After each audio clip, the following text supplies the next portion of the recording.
This excerpt comes from Zakiyyah's novel entitled Muslim Girl. Inaya's eyes widened as she surveyed the large room that was filled with dozens of girls she had met during the 7 years she had lived in Riyadh. Amongst them were Saudi girls she had tutored in English or met at school, as well as expats from India, Pakistan, America, and the United Kingdom whom she had befriended or met during an Arabic or Quran class.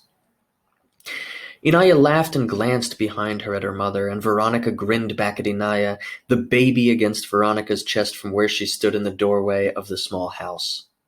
The rest of the women, mothers of most of the girls, relaxed outside on blankets spread out on grass patches atop the dirt and sand. The expanse of land was enclosed by a tall stone wall that afforded the women maximum privacy when they removed their abayas and veils. "You have fun," Veronica said, squeezing Inaya's arm gently, one arm cradling the baby. "I'm outside if you need me."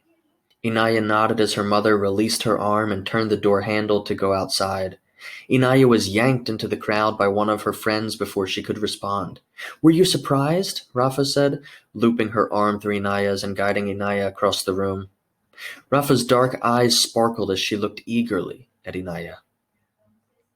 Inaya laughed. "I had no idea. My mom just said we should take a break from packing." The other girls squealed in laughter, clapping their hands together. "Your mom is so cool, mashallah," Rafa said, grinning. "Did she help plan this?" Inaya's eyes widened more as she looked at her friends. Rafa nodded. "It was her idea." "No way." "We wanted to do something for you before you left," Rafa said, "so we asked her opinion."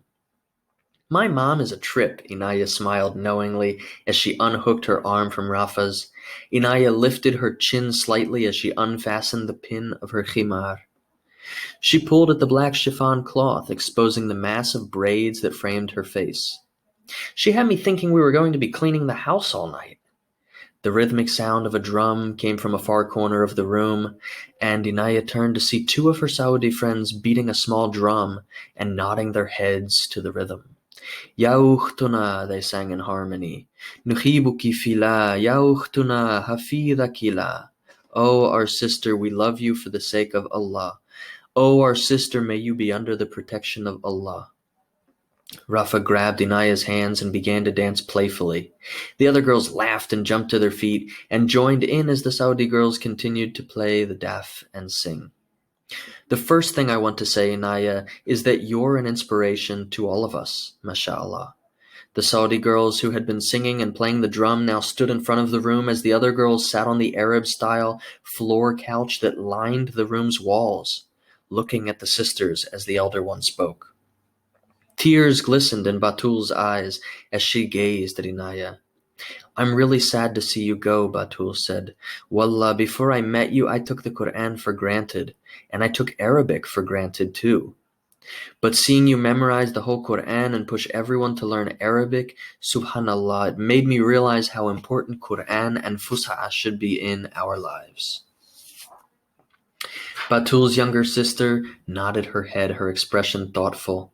"I remember when I first met you," Batul said, smiling sadly, "and I asked why you want to learn Arabic when you already have the best language in the world." Inaya smiled at the memory, bowing her head from where she sat next to Rafa on the floor couch, a half-eaten plate of food on the carpet by her feet. "And you said, no, you have the best language in the world. What can be better than the language of Quran?" Batul shook her head as she drew in a deep breath. "Wallah, hearing you say that made me so ashamed, and after that I started memorizing Quran myself."